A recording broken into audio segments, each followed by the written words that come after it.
Syekh Habib Jamaluddin Al-Akbar Al-Husaini diyakini sebagai penyebar pertama agama Islam di Sulawesi Selatan. Jamaluddin Al-Akbari juga dikenal sebagai kakek dari Wali Songo penyebar agama Islam di Pulau Jawa. Hal tersebut diungkapkan oleh Dr. Ahmad Rahman, peneliti dari Litbang Departemen Agama Jakarta, dilansir tribuntimur.com beberapa waktu lalu.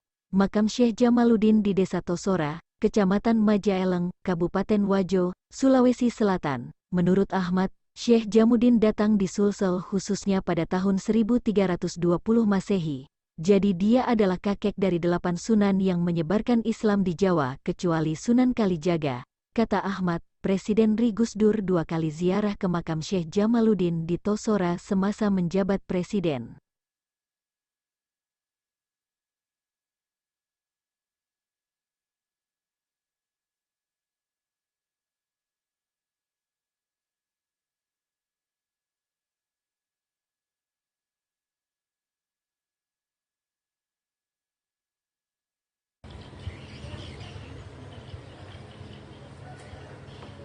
Apa punya handphone tercas di atas? Kita sekarang sudah berada di Masjid Tua Tosora untuk melakukan ziarah terakhir pada beliau Syekh Jamaluddin Al-Akbar Al-Husaini. Assalamualaikum warahmatullahi wabarakatuh.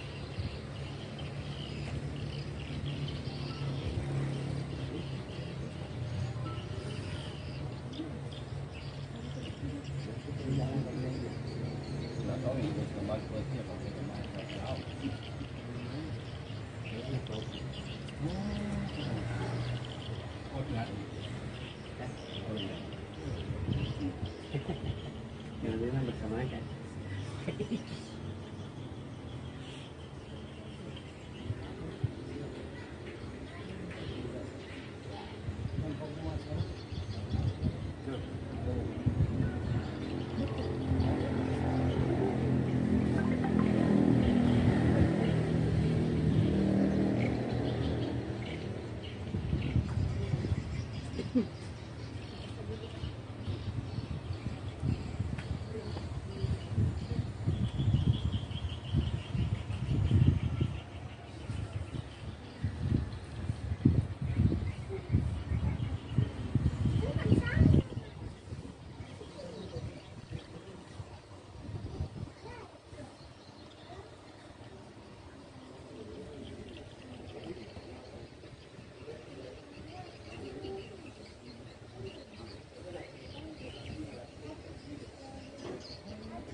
berkah dengan berkah ya saya berharap pertolongan Allah dengan berkah Ya Syekh, kami berharap pertolongan Allah dari kamu ya Syekh. Amin, amin. Doakan kami di alammu karena engkau masih hidup. Karena engkau adalah wali, engkau masih hidup dan tiada keraguan dalam. menaikkan hadap ya Allah dengan berkah Syekh Sayyidi Jamaluddin Allah Hussein Allah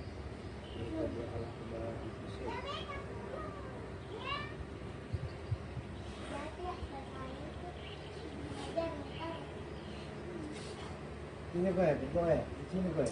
Kaki itu, sini boy. Kepala sini, dari kaki dari kepala ini, sini kepala.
Ini dari mana ini Pak? Dari Sierra. Bu, dari mana? Siapa lagi? Sayyid Jamaluddin Bersama siapa Bu? sama komunitas Jenaria dari Makassar. Berapa orang?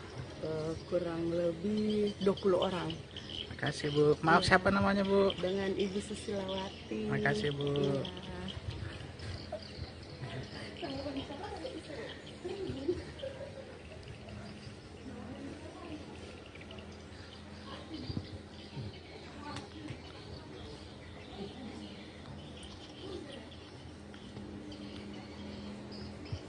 Itu namanya di atas.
Itu masuknya kan.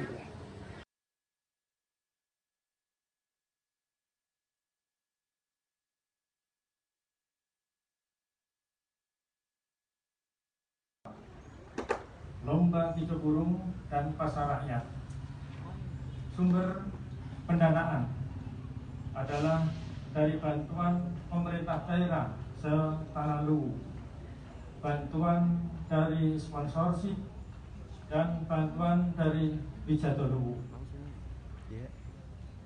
Bapak Ibu yang kami hormati, bahwa perlu kami sampaikan terkait dengan kegiatan Pekan Budaya ini mengandung maksud dan tujuan.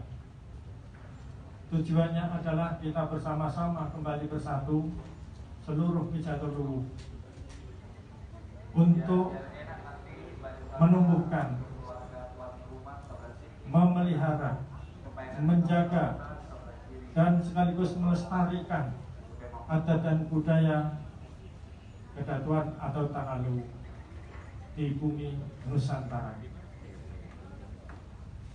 Adapun maksud dari terselenggaranya kegiatan ini adalah kita mengingatkan kembali seluruh Wijato Luwu agar memahami filsafat antara lain yang terkandung dalam tema kegiatan Pekan Budaya Tanah Luwu ini adalah Tantra Telue Patarakai Sumangekna Luwu. Hal itu didasarkan kepada apa yang difirmankan oleh Allah Subhanahu wa taala dalam surat Al-Fatihah. A'udzubillahi minasyaitonir rajim. Ihdinas siratal mustaqim. Siratal ladzina an'amta 'alaihim ghairil maghdubi 'alaihim waladdallin. Amin. Hal itu mendasarkan pada salah satu sila dari Pancasila, yaitu sila kedua, kemanusiaan yang adil dan beradab. Terkait dengan tema, ada kaitannya dengan hal tersebut. Maka secara singkat bisa kami sampaikan bahwa kegiatan Pekan Budaya ini adalah ada filosofi terkait hal-hal yang kami sampaikan tersebut.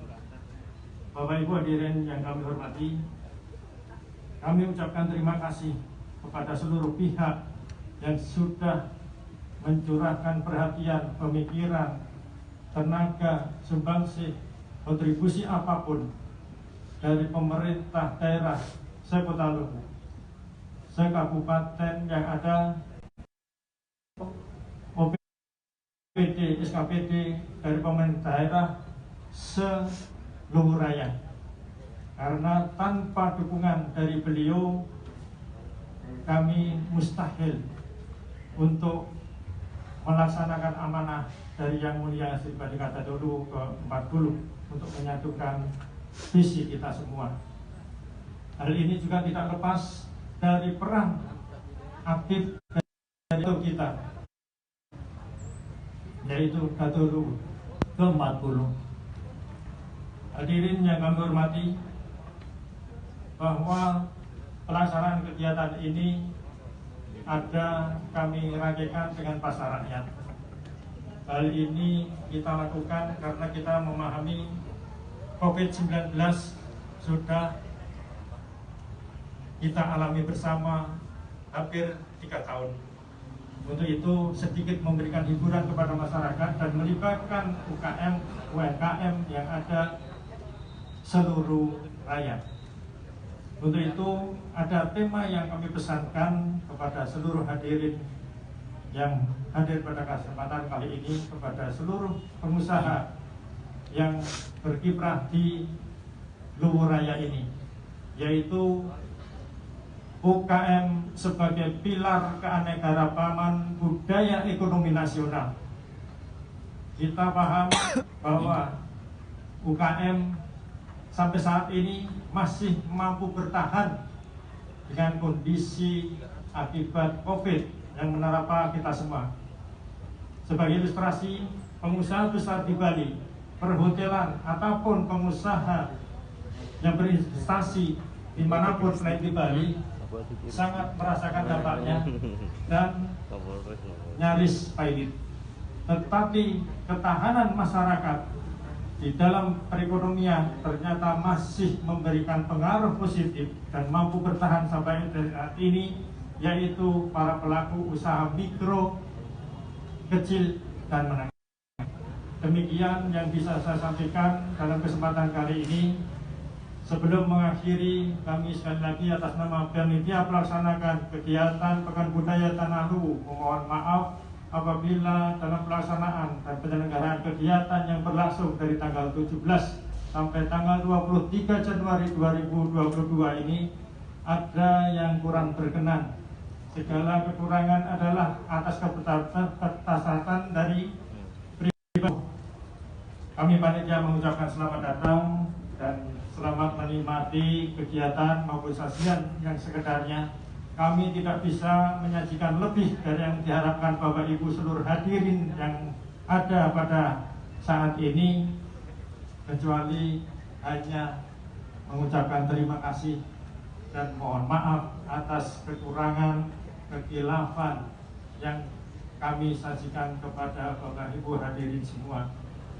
Sekali lagi sebelum mengakhiri, pada kesempatan ini pula kami mohon perkenan dari Sri Paduka Datuk Luwu ke-40 memberikan tanda kepada pelaksanaan kegiatan Pekan Budaya Tanah Luwu ini sebagai momen pertama yang perlu digaungkan di seluruh Nusantara, bahkan kalau Allah ridho siar seantero dunia. Demikian yang bisa kami sampaikan. Sebelumnya juga kami mohon perkenan dari Pak Menteri Koperasi dan UKM pada kesempatan selesai kegiatan pembukaan di sini berkenan untuk meresmikan pembukaan pasar rakyat yang insya Allah dilaksanakan di lapangan Gaspar. Demikian kami ucapkan terima kasih. Wabillahi taufiq wal hidayah.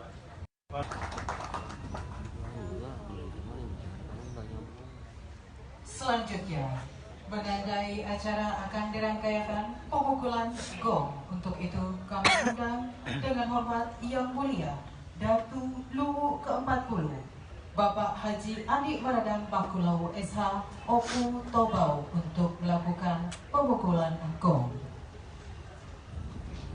Pembukaan Pekan Budaya Tanah Luwu dengan tema Andra Telui Patarakai Sumangetna Luwu mengangkat marwah kedatangan Luwu saat ini ditandai Yang Mulia Datu Luwu ke-40 Bapak Haji Andi Maradang Bakulau SH Oku Tobau dalam hal ini pemukulan gong.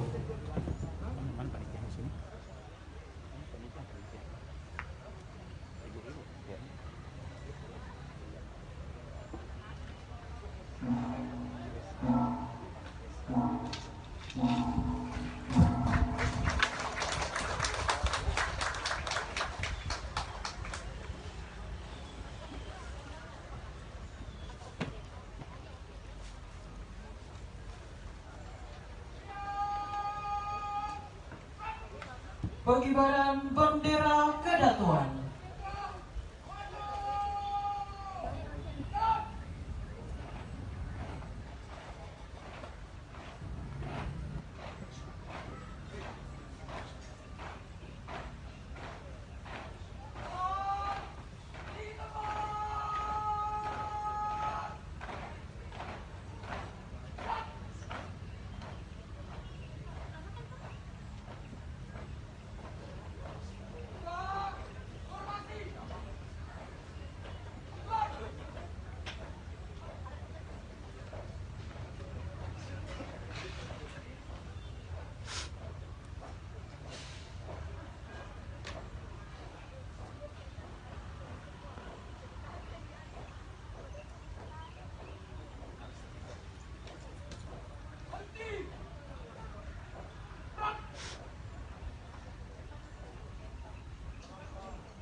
Ya, selamat pagi menjelang siang Tribuners dan Facebooker.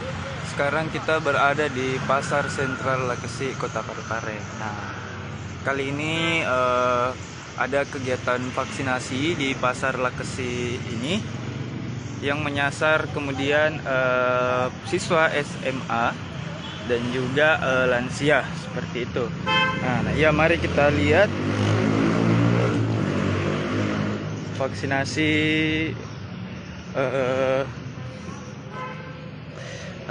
di Pasar Lakesi. Kita lihat sudah ada beberapa anak SMA dan juga lansia yang tentu saja menjadi target utama dalam kegiatan vaksinasi. Seperti itu ya teman-teman.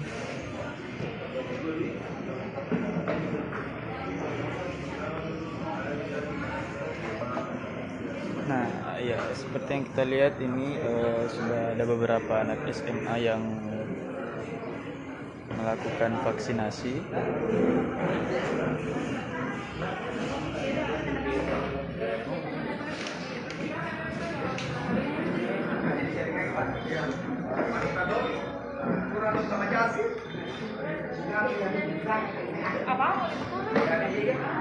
Ya, seperti yang kita tahu ya, Tribuners dan Facebooker,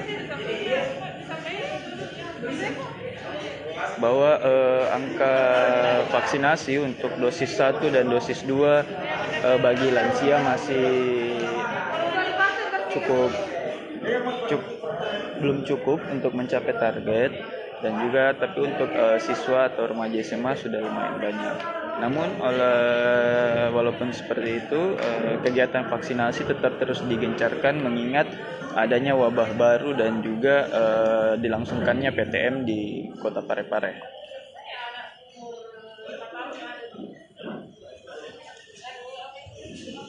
Seperti itu ya teman-teman. Ini sekarang di tempat ini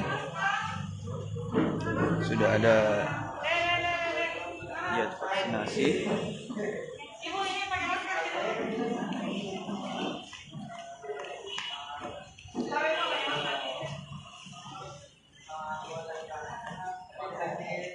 Ya, jadi ini lokasinya berada di Pasar Lakesi, Jalan Lasinrang, Kecamatan Soreang, Kota Parepare. Nah, ya, sini sudah ada lansia dan anak sekolah yang menjadi target dan sasaran untuk vaksinasi dosis kedua di Pasar Lakesi ini.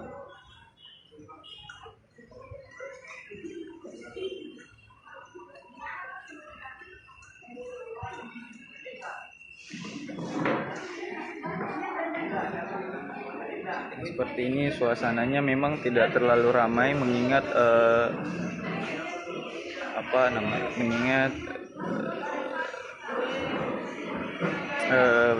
vaksinasi berfokus pada dosis 2 dan juga dosis 1. Walaupun begitu, tetap dosis 1 tetap juga dilancarkan seperti itu.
seperti ini.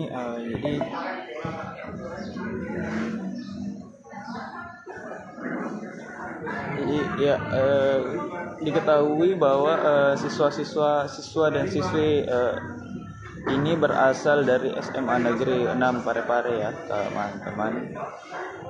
Datang sekitar 10-an orang datang untuk melakukan vaksinasi dosis 2 di Pasar Lakesi seperti itu.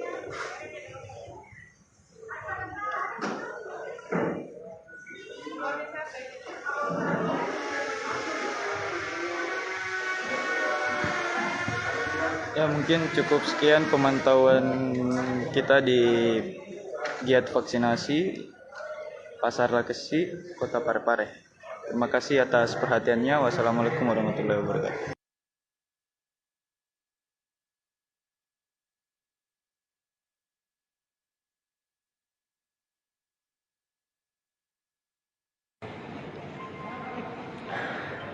Halo, selamat pagi Tribuners. Saat ini sedang berlangsung pelantikan pengurus Majelis Ulama Indonesia Kabupaten Wajo di Ruang Pola Kabupaten Kantor Bupati.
Mendahulukan kepentingan organisasi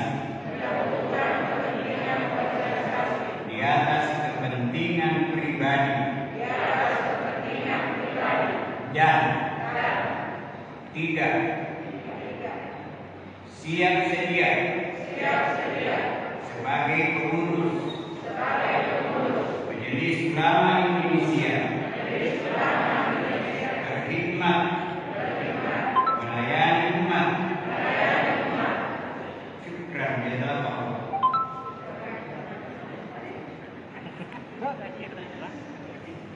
Alhamdulillah.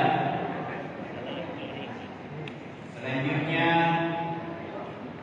dengan ini saya mengukuhkan saudara-saudara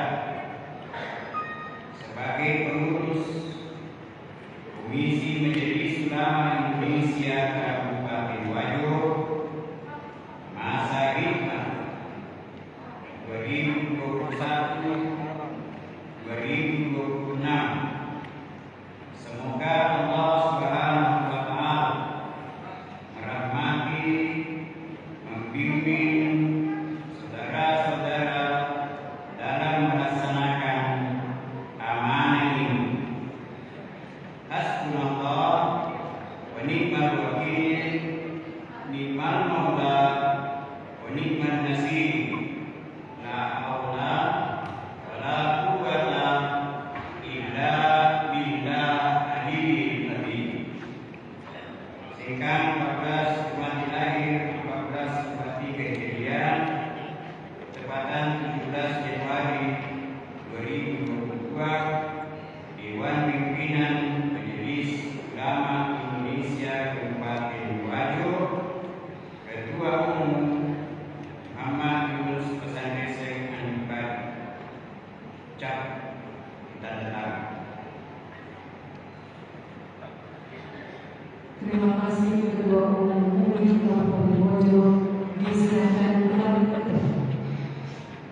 Itu tadi prosesi pengambilan Kepada sumpah. pengurus komisi-komisi yang lain nanti disilakan kembali ke tempat.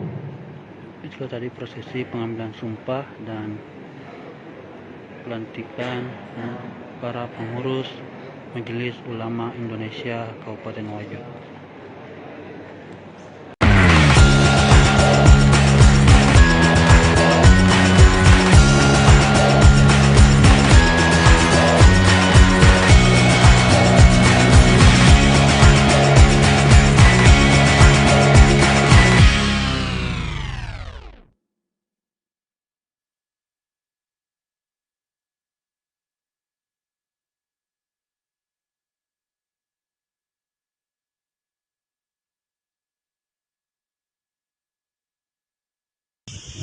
Halo, selamat siang Tribuners. Saat ini saya sedang berada di halaman kantor Polres Jeneponto, Sulawesi Selatan. Nah, di mana di kantor ini terdapat ada beberapa motor yang sudah ditilang, dan seperti ini suasana parkiran yang ada di kantor Polres Jeneponto.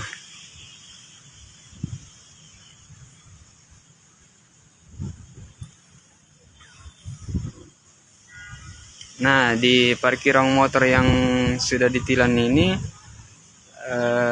dari berbagai jenis pelanggaran, seperti pengendaraannya itu ada yang tidak menggunakan helm, tidak membawa juga surat-surat kendaraan saat berkendara, dan ada juga kendaraan yang tidak dilengkapi dengan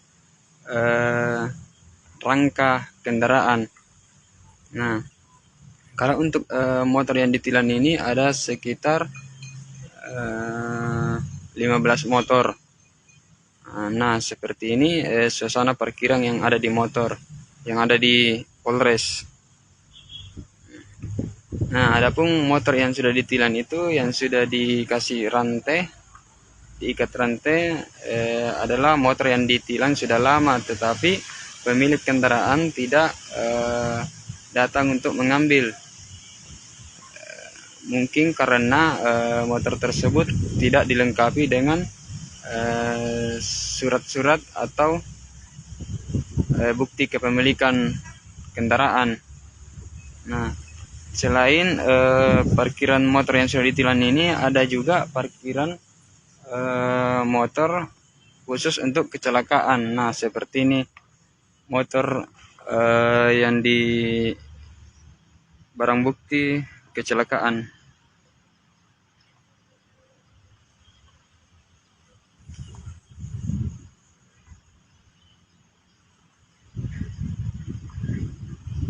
Nah, untuk barang bukti kendaraan kecelakaan ini lebih banyak yang sudah tidak diambil oleh pemiliknya karena tidak mampu membawa atau membuktikan surat-surat kepemilikannya. Nah, banyak pula di sini kendaraan yang rusak parah pada saat kecelakaan. Bahkan pada saat terjadi kecelakaan ini, pemilik kendaraan ada yang dinyatakan meninggal dunia. Kalau khusus di parkiran motor yang kecelakaan ini, ada kurang lebih sekitar 30 motor. Hingga saat ini masih berada di Polres Jeneponto.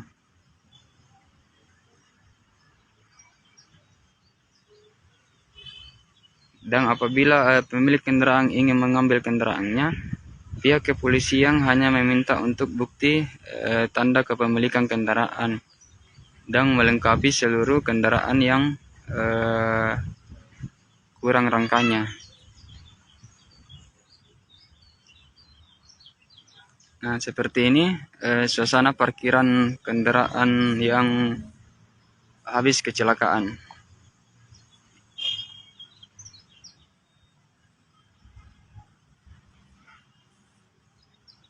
Nah, dilihat dari bentuk motor, ada beberapa jenis kecelakaan. Kadang ada juga kecelakaan laka tunggal, ada yang tabrakan sesama motor, dan ada juga yang tabrakan antara motor dengan mobil.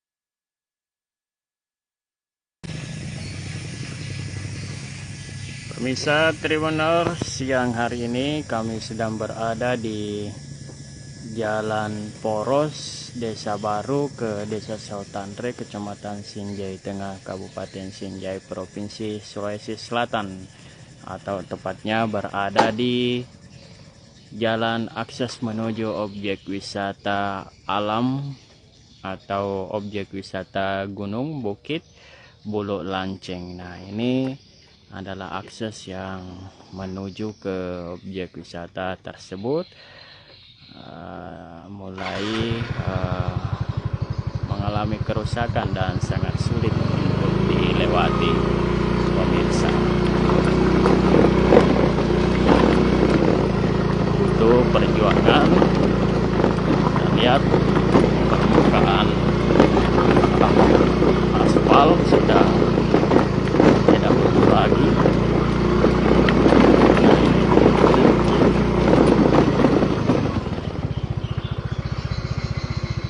Mulai terbuka, dan di penanjakan dan di jalan menikung cukup rawan, membuat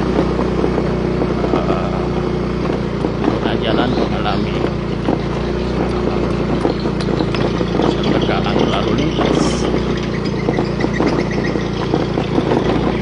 Ini adalah jalan ke objek wisata Bulu Lanceng yang berada di ketinggian. Seperti ini penampakannya.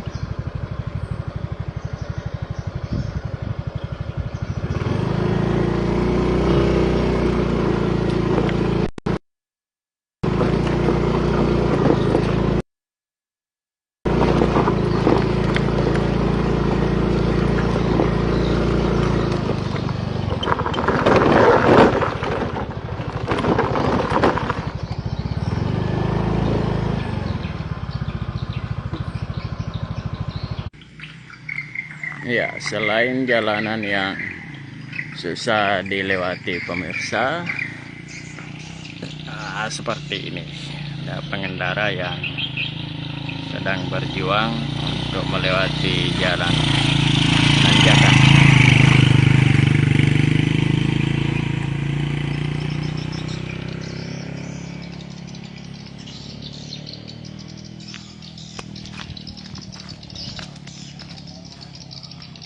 Dari atas gunung bukit ini, pesona alam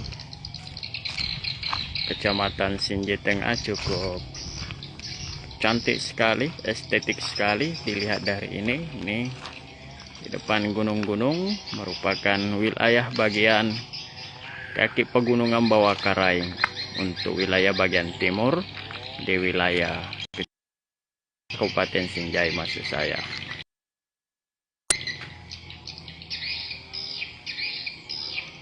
Nah, saat ini di pemerintahan Bupati Sinjai Andi Seto Gadista Sapa bersama Andi Kartini Otong telah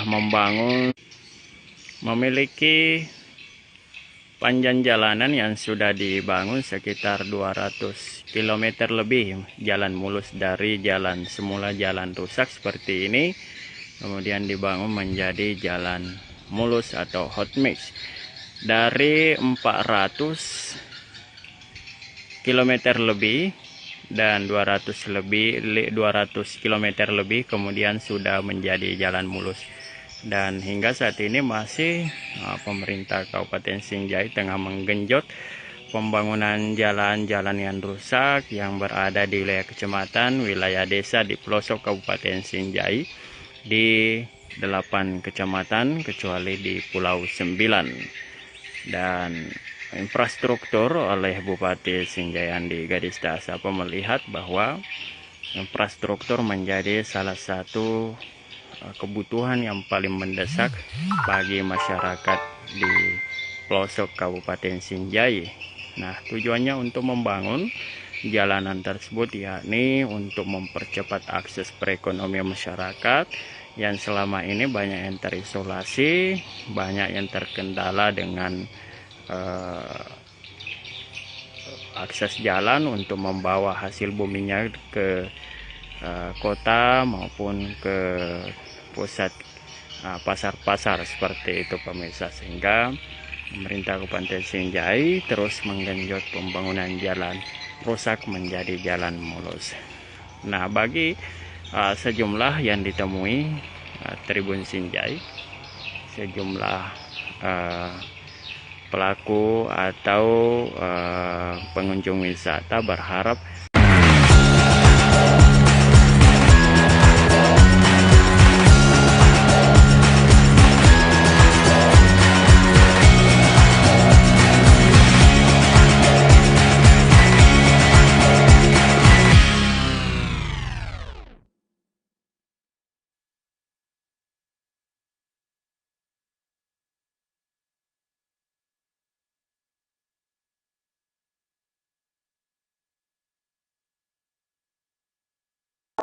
yang 9,83% itu secara manual. Kemudian untuk capaian kita secara aplikasi, karena tentunya ini kita lakukan penuntutan dan kemarin kita terkendala di vaksin. Jumlah vaksin kita kemarin pada hari Sabtu itu yang ada hanya sisa 3.000, tapi alhamdulillah. Saat ini saya sedang berada di Rompola Panranwanta, Kecamatan Kantor Bupati, Kecamatan Binang, Kabupaten Cirebon, Sulawesi Selatan. Nah, di mana di Rompola ini telah dibahas capaian vaksinasi COVID-19 di Rompola. Nah, yang membahas ini adalah Kepala Dinas Kesehatan Susianti Mansur. Kita di Kabupaten Cirebon telah berada pada posisi urutan ke-21. Kita telah untuk urutan ke-24 itu Kabupaten Bulukumba, kemudian Bulu Utara, Selayar, dan 21 jadi Insyaallah mudah-mudahan atas kerjasama dari arahan dari Bapak Bupati beserta semua stakeholder yang ada, Insyaallah jadi untuk sisa 0,7% akan melampaui Maros. Mudah-mudahan kita bisa meningkatkan lebih di atasnya. Untuk saat ini kita berada di posisi 67,18% secara aplikasi dosis pertama, dan dosis kedua 24,84%. Tentunya ini membutuhkan penguatan yang sangat luar biasa karena kesediaan antara dosis pertama dan dosis kedua masih sangat tinggi.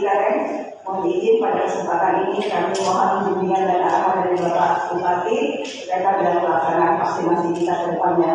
Kemudian izinkan kami melaporkan juga bahwa saat ini juga sudah boleh dilakukan vaksinasi pada anak sekolah usia 6 sampai 11 tahun, tetapi kita masih terkendala di distribusi vaksinasi yang memang belum ada dari Kementerian Kesehatan. Tentunya kami telah berkoordinasi bersama dengan Kadis Pendidikan, Insyaallah melalui Satgas akan melakukan. Kami juga telah melaporkan kepada Bapak Sekda bahwa tim Satgas melalui PLH Bapak Kapolres dan Pak Dandim beserta Bapak PLT Sekda akan melakukan koordinasi ke sekolah karena jumlah SD kita 288 sekolah. Tentunya kalau untuk didatangi satu persatu tidak memungkinkan. Kami berharap persediaan daripada tim Satgas untuk bisa melakukan upaya-upaya. Kita akan melakukan sosialisasi ke tingkat sekolah dan tentunya nanti kita akan menunggu jadwal yang akan diberikan oleh Kadis Pendidikan untuk hal tersebut. Ini yang kami dapatkan sampaikan. Terima kasih. Assalamualaikum warahmatullahi wabarakatuh. Saya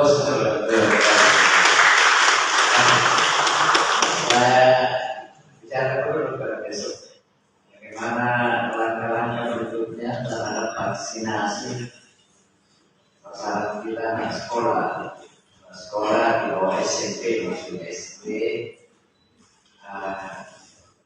Tanya dulu apa sudah tetap muka sekarang, karena kita sudah di atas, sudah diberikan aspek 70% ya.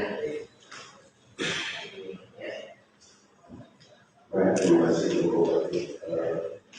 Lebih dahulu kita melakukan kontribusi vaksinasi untuk yang SMP dan swasta yang ada di Kabupaten Depok. Jumlah SMP 75 sekolah.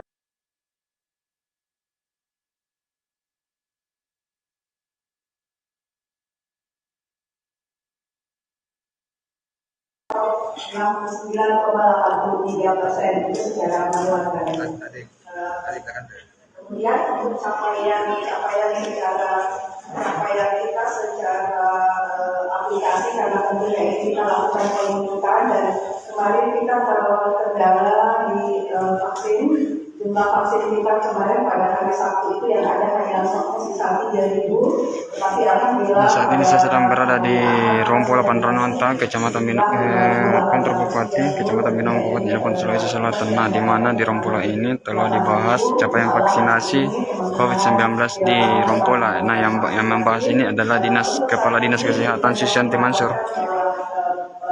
Kita di Kabupaten Jeneponto telah berada pada posisi urutan ke-21.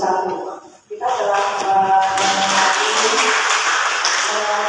untuk urutan ke-24 itu Kabupaten Bulukumba, kemudian Bulu Utara, Selayar, dan 21 Jeneponto. Insyaallah mudah-mudahan atas kerjasama dari arahan dari Bapak Bupati beserta semua stakeholder yang ada, insyaallah Jeneponto sisa 0,7% akan melampaui Maros. Mudah-mudahan kita bisa meningkatkan lebih di atasnya.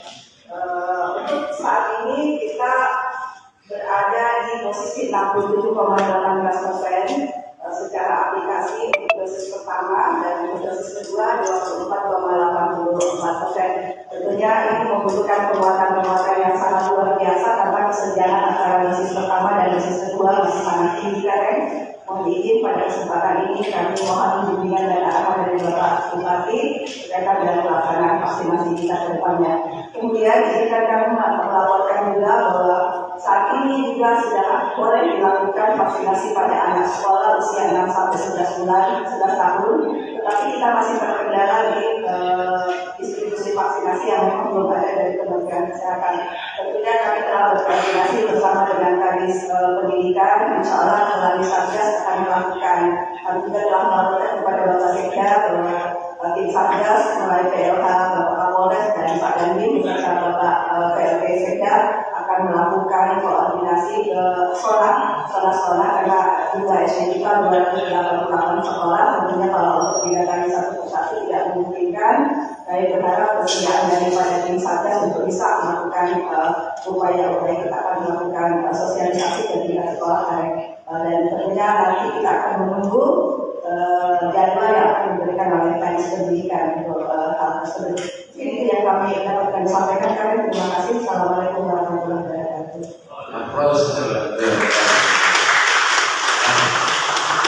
Saya bicara dulu pada besok bagaimana langkah-langkah berikutnya terhadap vaksinasi sasaran kita anak sekolah di bawah SMP maupun SD. Tanya dulu apa sudah tetap muka sekarang, karena kita sudah di atas, sudah diberikan aspek 70% ya. Baik, terima kasih Bu Bupati. Lebih dahulu kita melakukan kontribusi vaksinasi untuk yang SMP dan swasta yang ada di Kabupaten Depok. Jumlah SMP 75 sekolah.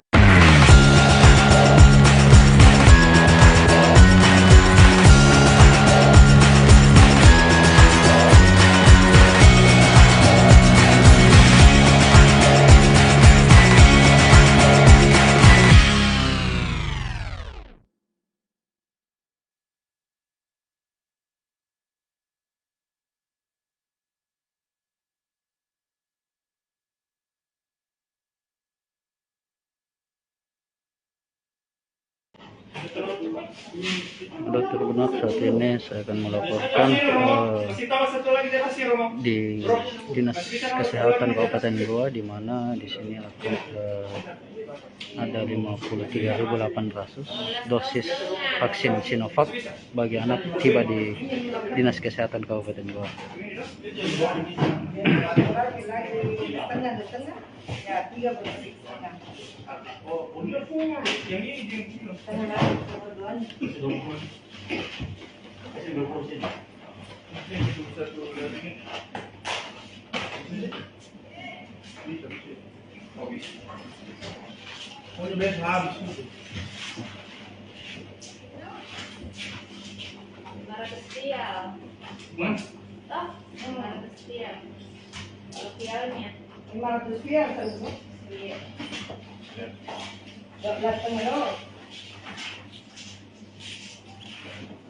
Alhamdulillah. Hai, Kabupaten Kota juga baru mau ini setengah mati. Kabupaten yang baru mau kita juga dikasih di 23 di harus didistribusi kembali nanti relokasi. Mana saya jangan bisa kalah pilih.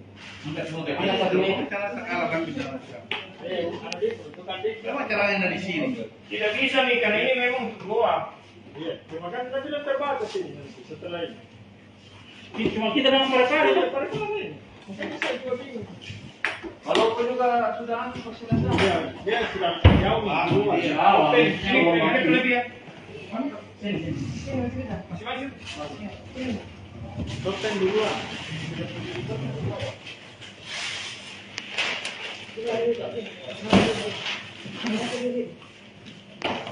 Oke, kosong itu. Cuman taruh ini simpan di situ mulai nanti mau dibukukan itu di sana. Kamu bukukan itu. Dan nanti mau buku ya.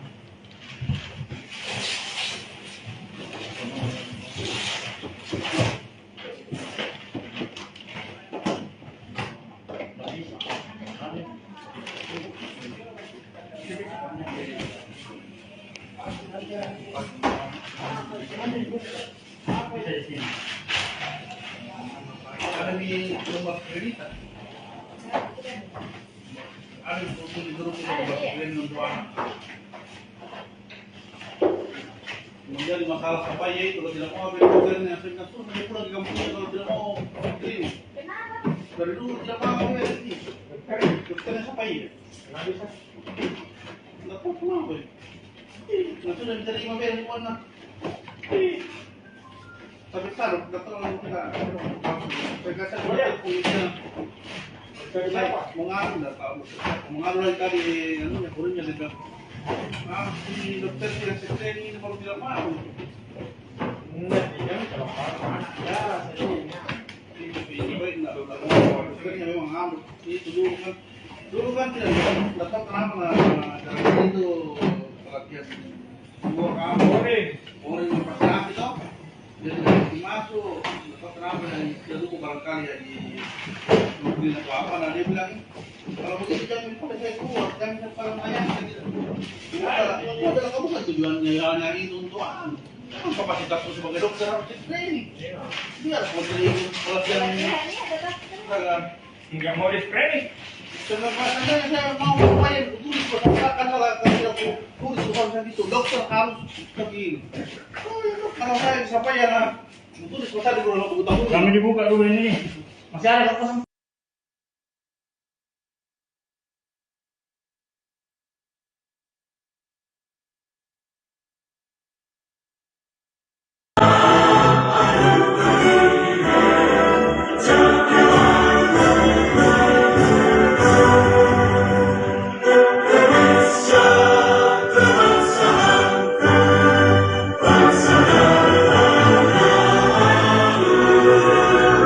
Marilah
Disilahkan duduk kembali. Bapak Ibu hadirin yang kami hormati, selanjutnya pembacaan doa Bapak M. Yusuf Esos MM dengan hormat disilahkan.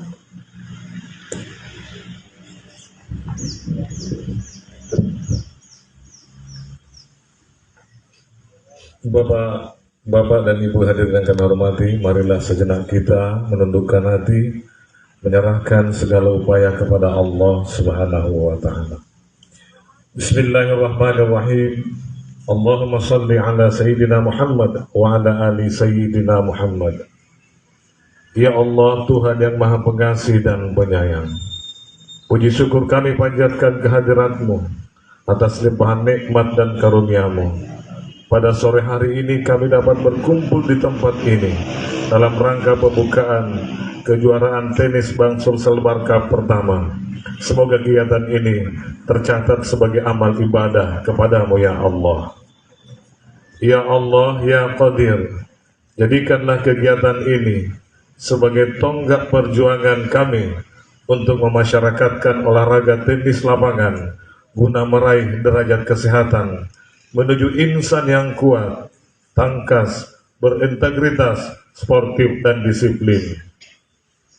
Ya Allah, ya Hadi, bimbinglah setiap langkah perjuangan kami. Jauhkan segala sikap dan perbuatan yang menghalangi kami untuk taat kepadamu. Karena itu ya Allah, melalui kejuaraan tenis Bank Sulsel Bar Cup pertama ini, wujudkanlah semangat persaudaraan, persatuan dan kesatuan, agar pembangunan di daerah kami senantiasa dalam ridho dan ampunan-Mu. Ya Allah, Tuhan yang Maha Kuasa, hanya kepadamu kami menyembah dan hanya kepadamu kami berserah diri. Rabbana atina fid dunya hasanah wa fil akhirati hasanah wa qina adzaban nar. Subhana rabbika rabbil izzati amma yasifun wa salamun alal mursalin walhamdulillahi rabbil alamin. Amin ya rabbal alamin. Wassalamualaikum warahmatullahi wabarakatuh.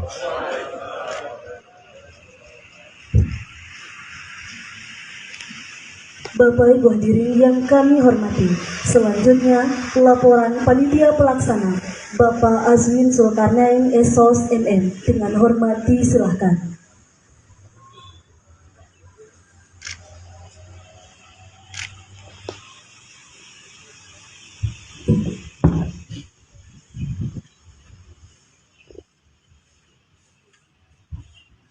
Laporan panitia pelaksana kejuaraan tenis lapangan Ban Sulsel Bar Cup tahun 2022.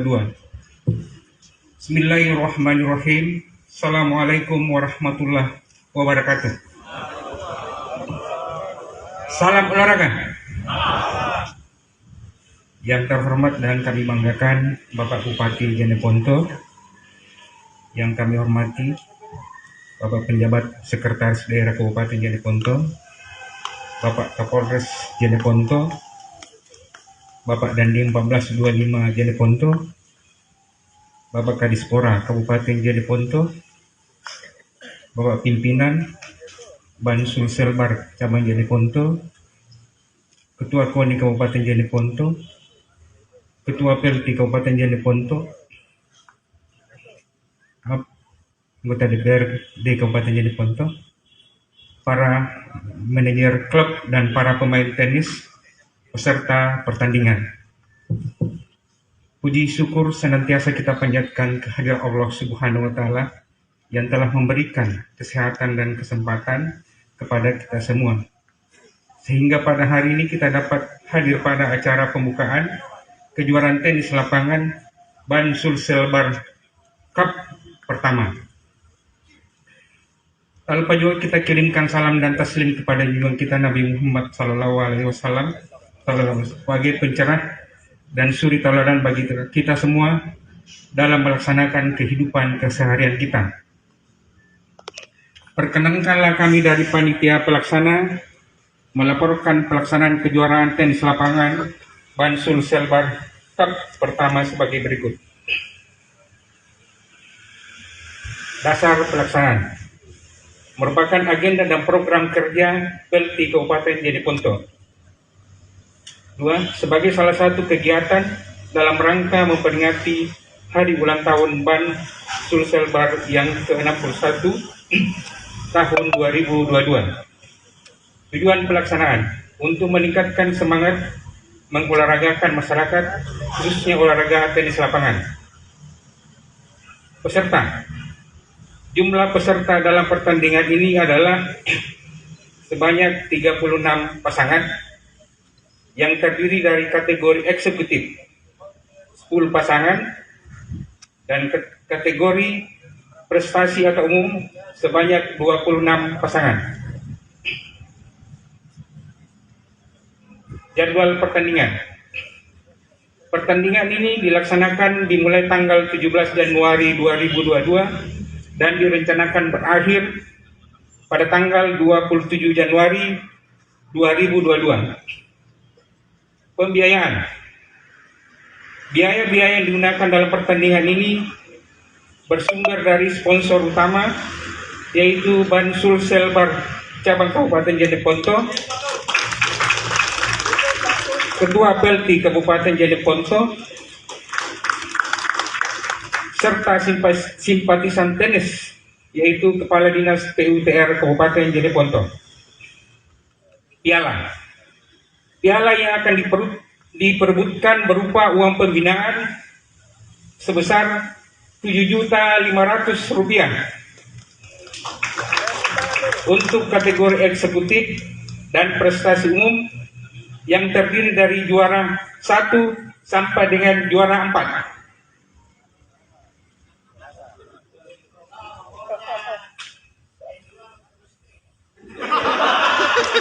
Penutup.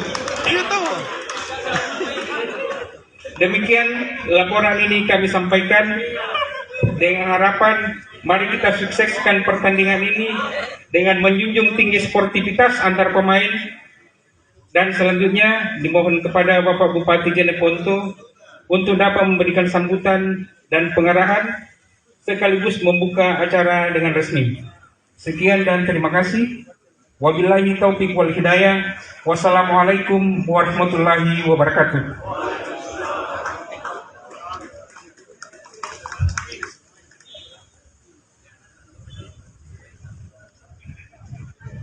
Bapak Ibu hadirin yang kami hormati, selanjutnya sambutan Ketua PLT Jeneponto, Bapak Insinyur Haji Almansyah Mahadi Kule dengan hormat disilahkan.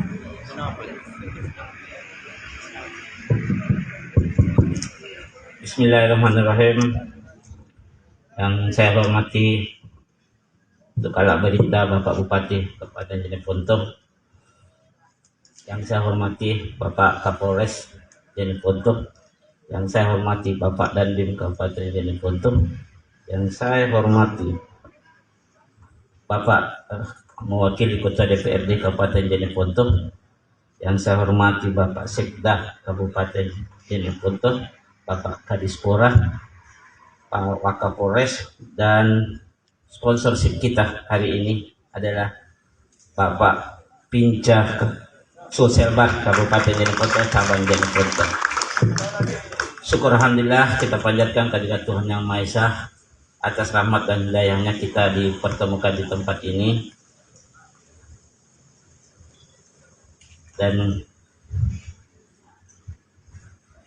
Dan juga bahwa kita harus bersyukur bahwa atas kesempatan dan kesehatan yang diberikan kita dipertandingkan di dalam satu klub, satu kesempatan bahwa kita rumpun PLT Kabupaten Jeneponto.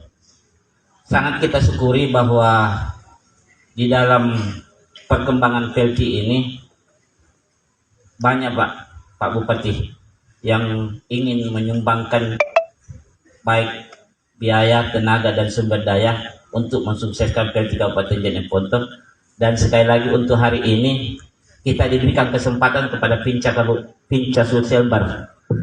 Insya Allah ke depan sponsor-sponsor akan datang untuk pembangunan PLT Kabupaten Jeneponto selanjutnya. Dan barang tentu ini baru 1 ya. Nanti akan kedua, ketiga dan seterusnya, tidak putus sampai Pinca 1 ini Pak Pinca. Ini tugas PLT Kabupaten Jene untuk mengingatkan setiap tahun ada turnamen Sulselbar kedua, Sulselbar ketiga dan selanjutnya. Nah, dan saya juga melalui kesempatan ini sesuai dengan janji Pak Bupati pada saat kita pertandingan yang lalu akan menjanjikan hari ini juga dan kesempatan tahun anggaran ini juga akan menyelesaikan 2 lapangan untuk PLT Kabupaten Jene Ponto. Kami atas nama simpatisan PLT Kabupaten Jene Ponto mengucapkan banyak terima kasih kepada Bapak Bupati atas pemenuhan janji. Punah janji itu dipenuhi.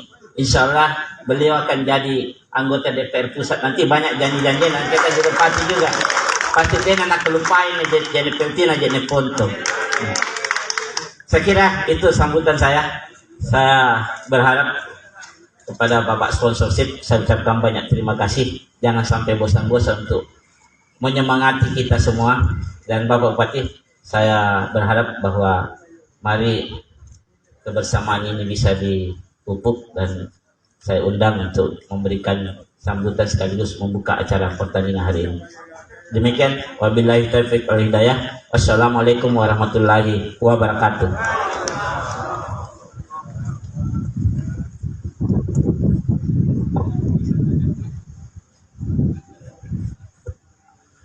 Bapak Ibu hadirin yang kami hormati, selanjutnya mari kita dengarkan bersama sambutan Bupati Jene Ponto, Bapak Detrandos Haji Iksan Iskandar MSI, sekaligus membuka secara resmi kejuaraan tenis lapangan PAN Sulselbar Cup 1 tingkat Kabupaten Jene Ponto. Kepada Bapak Bupati dengan hormat disilahkan. Bismillahirrahmanirrahim. Assalamualaikum warahmatullahi wabarakatuh. Selamat sore. Salam sehat untuk kita semua yang sama kita banggakan, Bapak Kapolres, Bapak Dandim, ada juga Bapak Wakapolres ini, Bapak PLT Sekda dan seluruh pejabat yang menyertai. Tentu tidak kalah pentingnya Ketua PLT, Ketua KONI, lebih khusus kepada BPD Cabang Jene Ponto bersama dengan seluruh jajarannya yang saya banggakan. Alhamdulillah pada sore hari ini setelah sekian lama kita tidak pernah bertanding, kita akhirnya bertanding. Cuma saya agak sedikit ini karena warna lapangan tenis ini kenapa biru semua ini. Dulu warna kuning, sekarang warna biru ini.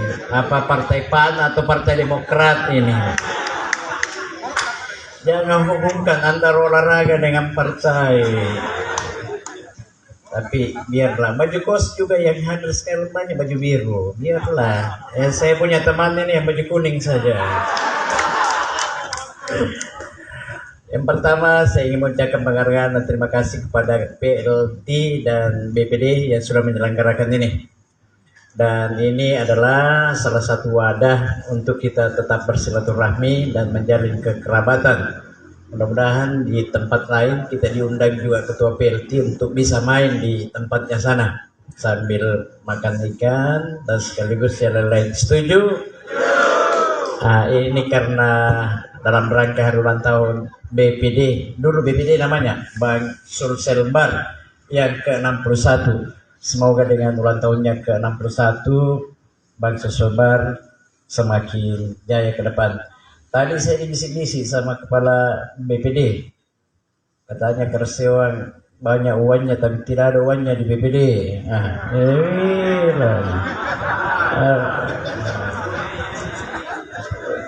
BRI sama BRI dia simpan, dia tidak simpan di BPD. Simpan ketahuan. Ya, selamat bertanding ya, jaga silaturahim. Pokoknya kita dapat hadiah 7,5 per juara. Juara 1 7,5, juara 2 7,5, semuanya juara 7,5. Awas kalau tidak, kepala BPD. Saya bisa minta sama direktur BPD Sulsel gantikan nggak kepala BPD.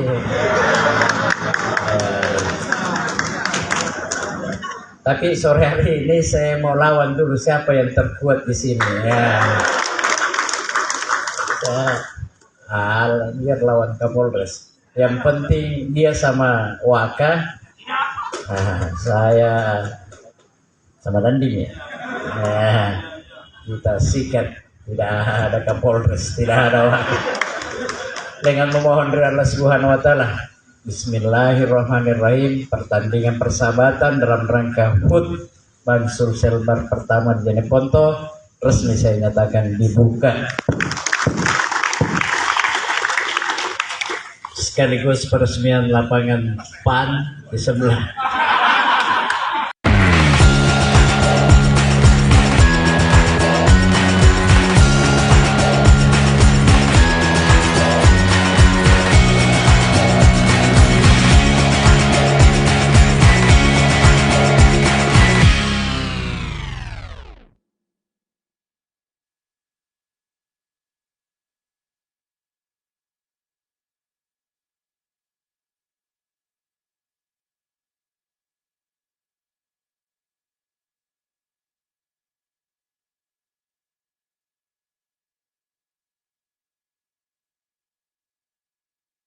Oleh reporter Tribun Timur dari berbagai daerah. Bersama saya Kinan Aulia, inilah live report on the spot selengkapnya. Informasi pertama datang dari Kota Palopo, di mana Pekan Budaya Tanah Luwu telah dibuka. Pekan Budaya Tanah Luwu Rakyat Luwu HPRL resmi dibuka. Pembukaan berlangsung di Istana Kedaulatan Luwu pada Senin 17 Januari 2022. Hadir membuka acara Kadis Pariwisata Provinsi Sulawesi Selatan Profesor Muhammad Jufri, mewakili PLT Gubernur Sulawesi Selatan Andi Sudirman Sulaiman. Untuk informasi lebih lengkapnya kita sudah terhubung bersama dengan reporter Arwin. Halo, selamat siang rekan Arwin. Ya, selamat siang rekan Tina. Bisa Anda jelaskan acara pembukaan dihadiri oleh siapa saja? Ya,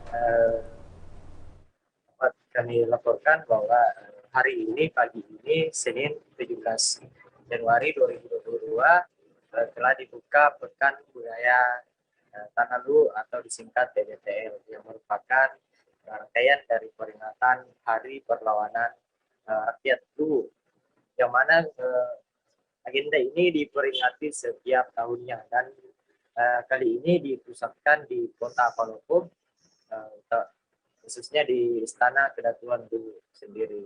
Dan pada agenda pembukaan pagi tadi itu dihadiri,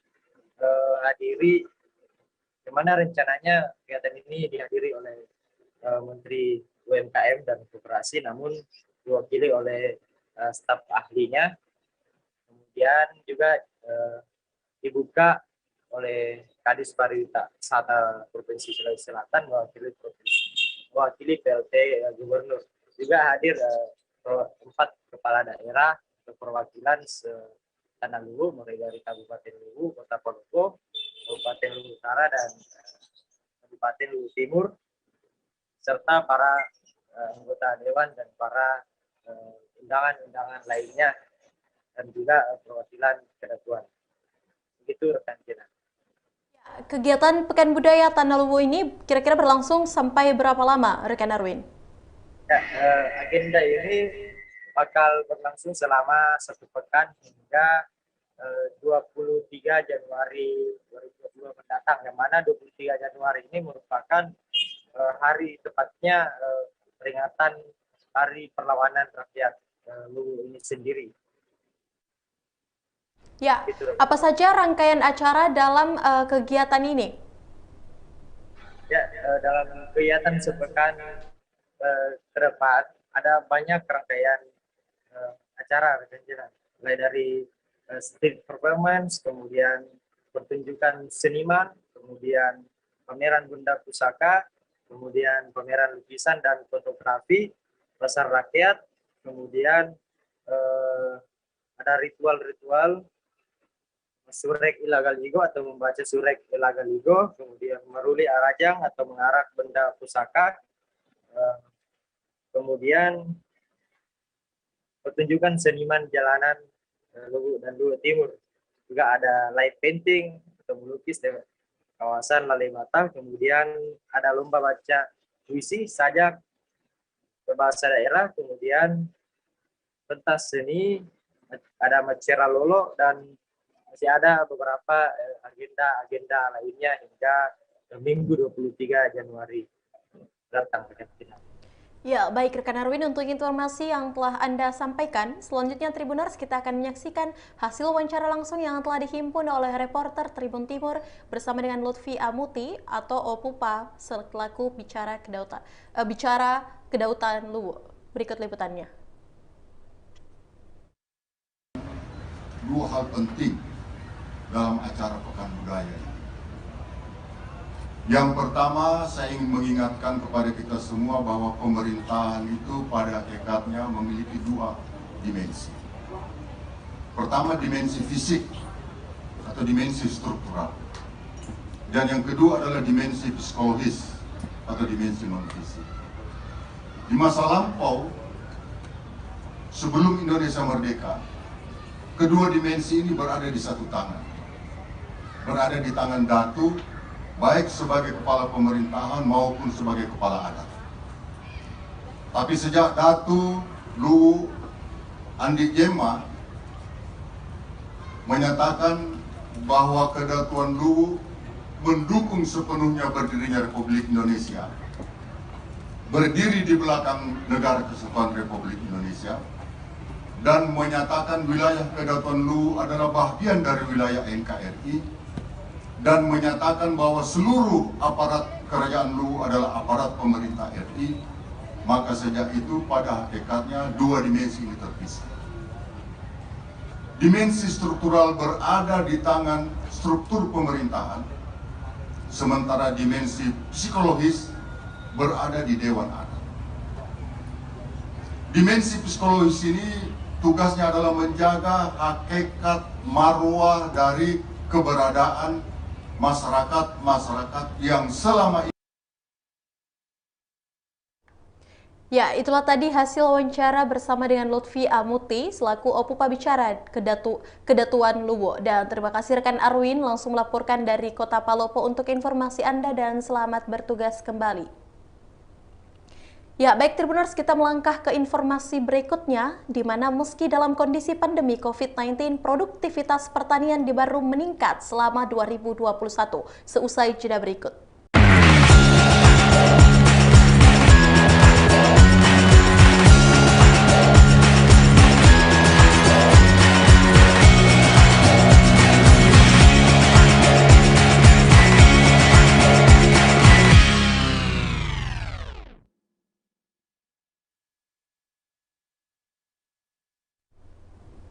Ya, baik, terima kasih Tribuners, Anda masih setia menyaksikan program Live Report on the Spot dan tentu saja kembali lagi bersama saya Kinan Aulia.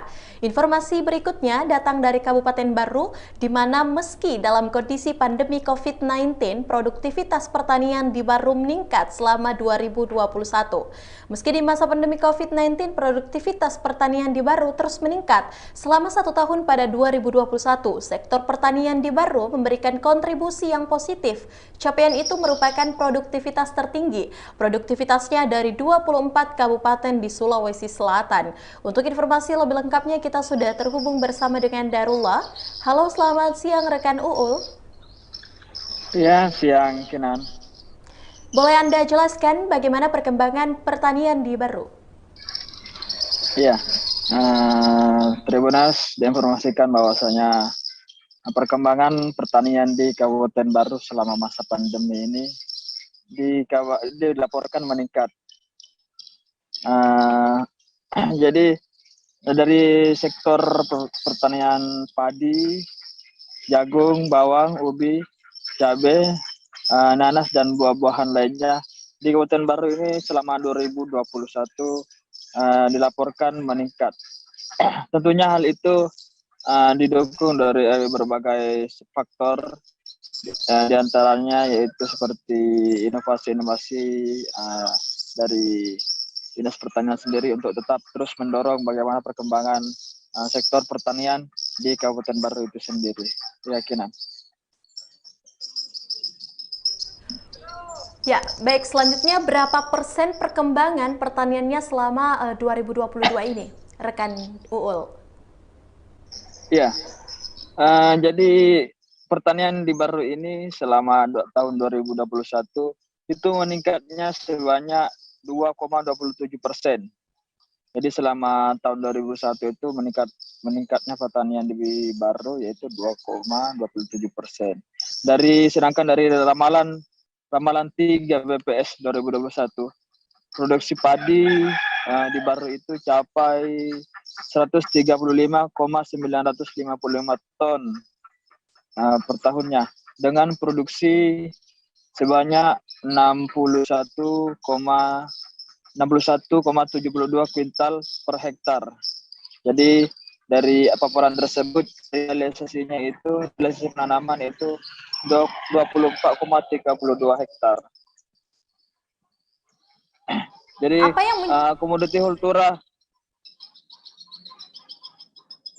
komoditi kultura juga di Baru mulai berkembang. Komoditi kultura itu seperti bawang, cabai, nanas, dan buah-buahan lainnya. Jadi dilaporkan juga bahwa perkembangan komoditi kultura di Baru mulai diekspor bukan ekspor, tapi dikirim ke kabupaten-kabupaten tetangga untuk memenuhi kebutuhan dari sektor buah-buahan sendiri. Keyakinan. Ya baik, apa yang menjadi hambatan pertanian sendiri khususnya di Kabupaten Baru, rekan Uul? Iya, di balik perkembangan pertanian sendiri tentunya tidak lepas dari beberapa hambatan atau tantangan yang menjadi terus meningkatnya pertanian di Baru. Di antaranya itu cuaca ekstrim ini pada tahun 2021 itu cukup menjadi penghambat pada perkembangan pertanian di Kabupaten Baru. Selain itu tingginya air laut sehingga air asin itu naik ke sawah-sawah masyarakat yang ada di pinggir pantai. Ya, baik, terima kasih rekan Darullah untuk informasi yang telah Anda jelaskan. Selanjutnya Tribuners, kita akan menyaksikan hasil wawancara langsung yang telah dihimpun oleh reporter Tribun Timur. Berikut liputannya. Tantangan yang paling dianggap Pak. Tantangan ke depan yang paling menonjol untuk Baru ke depan pertanian itu pertama iklim dan curah hujan. Itu sangat berpengaruh ya Pak. Apa yang mau tumbuh kalau tidak ada air? Iya. Di Baru itu Pak banyak air tapi air tawar, air asin. Jadi ke depan ini kunci untuk mengelola, mentreatment kondisi kita adalah lahirkan kepatuhan kepada petani dan kelompok tani mengikuti kondisi iklim. Caranya adalah mengatur pola tanam. Jadi itu yang menjadi tantangan terbesar di Baru ya. Kemudian tantangan kedua adalah ketersediaan saprodi. Seperti pupuk. Pupuk itu setiap tahun subsidi, terutama pupuk subsidi, alokasinya dikurangi, harganya meningkat. Gitu. Kenapa? Karena kemampuan negara kita menyediakan subsidi terbatas. Dan pupuk subsidi itulah diawasi. Itu modelnya. Jadi kalau menurut saya pertama itu yang harus kita antisipasi, kita harus go organik. Pakai pupuk organik, kembali ke alam seperti yang disampaikan Pak Jeng tadi. Saya sebenarnya Pak, teman-teman itu selama era pandemi rata-rata ingin bertani.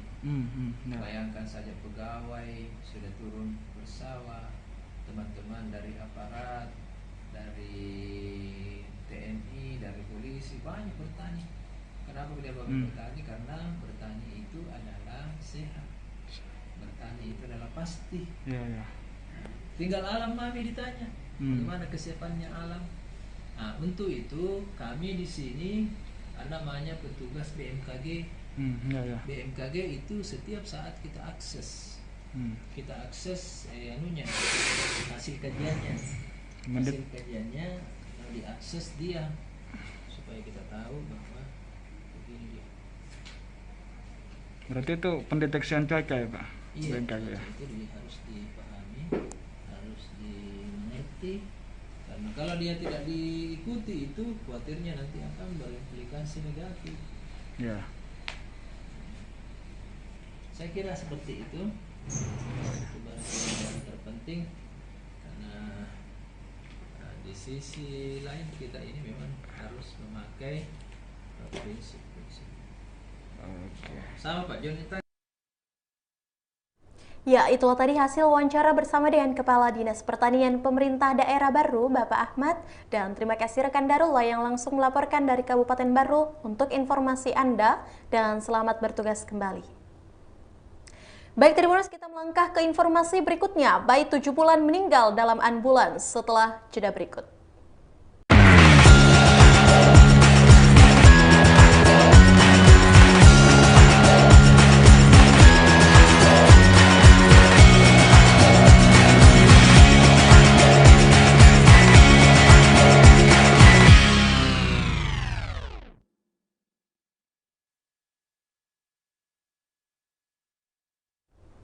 Ya, baik Tribuners, terima kasih Anda masih setia menyaksikan program Live Report on the Spot dan tentu saja kembali lagi bersama saya Kinan Aulia. Informasi berikutnya datang dari Kota Makassar di mana bayi 7 bulan meninggal dalam ambulans. Zulkifli 30 tahun dan istrinya Vivi Sumianti 25 tahun dirundung duka. Anak bungsunya dari 4 bersaudara Nadia Azara yang baru berumur 7 bulan meninggal dunia. Nadia menghembuskan nafas terakhir di dalam ambulans saat perjalanan menuju RS Daya. Pada minggu malam, Vivi Sapaan Vivi Sumianti menjelaskan awalnya Nadia dirawat di RS Bahagia Jalan Minasaupa, namun lantaran terkendala biaya dan tidak mengantongi kartu KIS ataupun BPJS, ia membawa putrinya kembali ke kos. Untuk informasi lebih lengkapnya kita sudah terhubung bersama dengan rekan Muslimin Emba. Halo, selamat siang rekan Emba. Ya, siang, Kinan. Bisa Anda jelaskan seperti apa kronologi bayi itu meninggal dunia? Ya, baik Kinan dan Tribuners dapat saya jelaskan. Pada minggu malam, itu beredar video seorang bayi meninggal dalam ambulans setelah terjebak macet dalam perjalanan menuju rumah sakit Daya. Video itu kemudian viral di media sosial karena diduga tanpa pengawalan dari tim escorting yang sebelumnya itu sering mengawal ambulans-ambulans emergensi, namun karena adanya salah satu pengawal yang ditilang polisi sehingga pengawal lainnya itu dikabarkan tidak mengawal lagi ambulans emergensi itu. Kinan. Ya, kalau bisa diinformasikan juga rekan Emba, apakah sang bayi mengalami sakit seperti apa? Ya, dari keterangan Vivi, ibu dari almarhum bayi Nadia ini, putrinya ini awalnya dirawat di Rumah Sakit Bahagia dengan keluhan sesak nafas, kemudian batuk berdahak juga dan demam tinggi.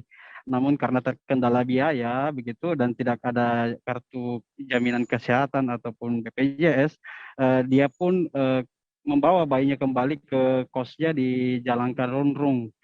Setiba di Jalan Karunrung melihat kondisi sang bayi yang kian memprihatinkan, Vivi pun berkoordinasi dengan RT setempat, lalu muncullah inisiatif untuk membawa bayinya itu ke Rumah Sakit Daya. Namun di perjalanan, tepatnya di Jalan Urip Sumoharjo, nyawa Nadia Azhara ini tidak tertolong lagi begitu karena lambat mendapatkan penanganan medis. Ya. Kinan. Untuk itu kira-kira apa kendala di rumah sakit sebelumnya? Ya, kendala dari orang tua almarhum ini karena dia sendiri belum mengantongi kakak begitu, kakak di Makassar, karena ibu dari Nadia ini asalnya dari Bulukumba, namun saat ini belum berkartu keluarga di Makassar, sementara suaminya asli Makassar begitu. Kemudian kendala administrasi kartu keluarga inilah yang kemudian dia tidak kunjung begitu untuk dapat memperoleh layanan kesehatan ataupun mengurus KIS dan lainnya begitu, Kinan. Ya, baik, terima kasih terima kasih untuk informasi Anda, rekan Muslimin Emba. Selanjutnya kita akan menyaksikan hasil wawancara langsung bersama dengan Ibu bayi Vivi Sumiati. Berikut liputannya. Terus sempat dirawat ya 1 malam, cuman itu sih biayanya kasihan. Nah, bilang dokter bilang kita pergi nih ke saya suruh Rudi apa namanya rumah sakit daya, cuman aku bilang tidak ada kakak, saya bilang ambil di RT RW bilang harus dipastikan naik dulu kasihan tuh mau urus begitu. Baru lagian juga anakku ndak bisa ditinggalkan kalau begitu toh. Ini anak tuh sakit apa memang ini? Batuk sama apa tuh? Berdahak, baru panasnya tinggi. Terus sampai meninggal di jalan itu bagaimana ceritanya, Bu? Karena mobil memang yang di atas ambil Itu kan informasinya sempat terkendala di perjalanan itu. Iya, karena macet. Yang itu juga pemotor ndak mau kasih jalan juga. Sudah tahu darurat masih di PPP juga jadi serba salah ya. Nggak ada memang yang kawal begitu? Nggak ada kasihan yang kawal. Cuma itu mobil saja cepat-cepat ke sana. Pas meninggal pulang, di situ lagi bakuan lagi sama pemotor. Berarti tidak sampai di rumah sakit? Iya, sampai di mana tuh Pak? Urip. Sampai di Urip dia. Di situ meninggal kesan baru balik pulang lagi.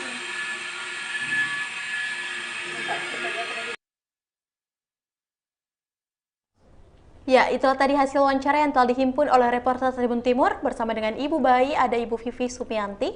Dan terima kasih rekan Muslimin Emba untuk informasi Anda langsung dari Kota Makassar dan selamat bertugas kembali.